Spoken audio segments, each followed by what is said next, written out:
Here's a strange pattern once you notice it. Things start going well, and right around that point, you do something to mess it up.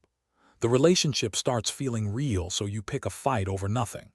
The habit streak hits 3 weeks, so you just skip one day and never come back to it. The project gets praised, so you suddenly stop finishing it. The promotion is basically yours, and you find yourself showing up late, underprepared, checked out. Not sabotage in some dramatic, obvious way, just a quiet pulling back right when things were working. And it's confusing because you wanted this. Nobody consciously chooses to wreck the good thing, so it's easy to write it off as bad luck or timing or guess it wasn't meant to be, anything other than what's actually happening. Here's what's actually happening. Your brain isn't trying to ruin your life.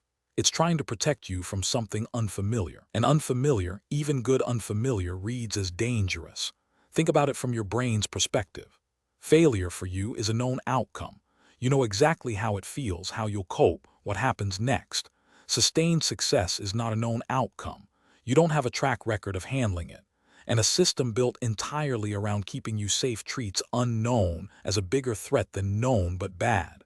So when things start going unusually well, some part of you starts quietly steering back toward the outcome it already knows how to survive.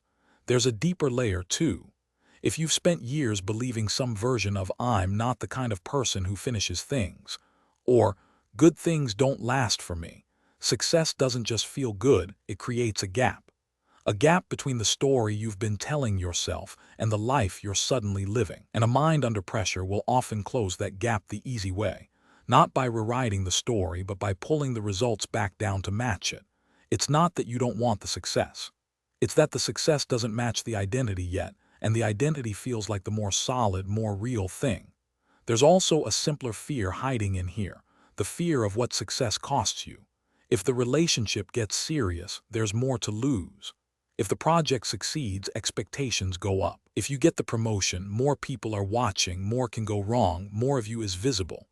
Pulling back before any of that happens can feel, underneath it all, like protecting yourself from a much bigger fall later. So what actually helps? Not more willpower in the moment. Willpower isn't really the problem here. What helps is catching the pattern while it's happening and naming it plainly. This is the part where I usually stop. That one sentence does something important. It turns an invisible autopilot reaction into a visible choice. You can't interrupt a pattern you can't see. And here's the reframe that matters most. The urge to pull back isn't proof that something's wrong. It's often proof that you're approaching unfamiliar territory, which, if you think about it, is exactly what growth is supposed to feel like. The discomfort isn't a warning sign. It's closer to a landmark. The identity gap doesn't close from one big proof either, it closes slowly, from small repeated evidence.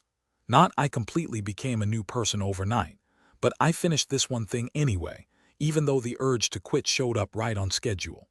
Do that enough times, and the story quietly updates itself, one small data point at a time. So next time things start going well and some part of you starts looking for the exit, pause before you take it. That feeling isn't the truth about what you deserve. It's just the oldest, most familiar exit sign your brain knows how to find. You don't have to take it this time. So, where in your life is that quiet pulling back happening right now? And now what?